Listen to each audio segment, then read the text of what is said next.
مدام راه الناس صيفطوا ميساج قال لك فينكم، ودي راه 9 ديال الليل، حنا دايرين معاهم بعد 8 ونص ومازال نص ساعه ولا ساعه الا ربع ديال الطريق. ماشي مشكل، صيفط لهم ميساج قول لهم احنا جايين. واخا ها حنا جايين.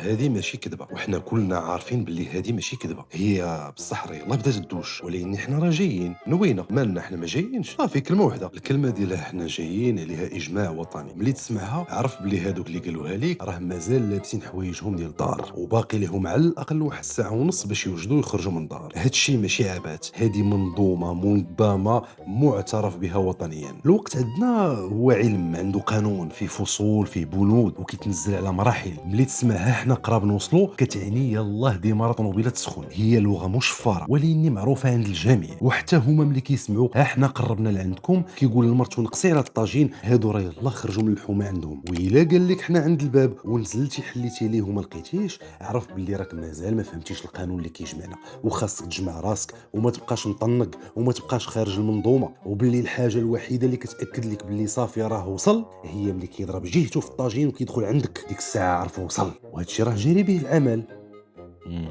وصلنا بساعتين ونص ديال التعطال وحنا اللي زربنا عليهم، هما مازال ما واجدينش. وهنا كتفهم الحكمه الكبيره ديال هاد البلاد. التعطال عندنا ماشي فوضى، التعطال عندنا نظام، كل شيء معطل بنفس الشكل، اذا حتى واحد ما معطل. هذه معادله رياضيه كامله، اينشتاين هضر على النسبيه، حنا كنعيشوها. مرحبا مرحبا مرحبا، تفضلوا تفضلوا.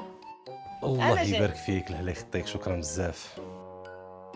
الزبيده فين وصلتي؟ الحبيبه ديالي والله الا سمحي لي زربتك، ديك الساعه ونص ديال الدوش يلاه جبتيها نيشان قد. هادشي ديال الوقت غير تبعني فيه. شم راه يلاه كتعسل في البرقوق. والله الا عندك الحق.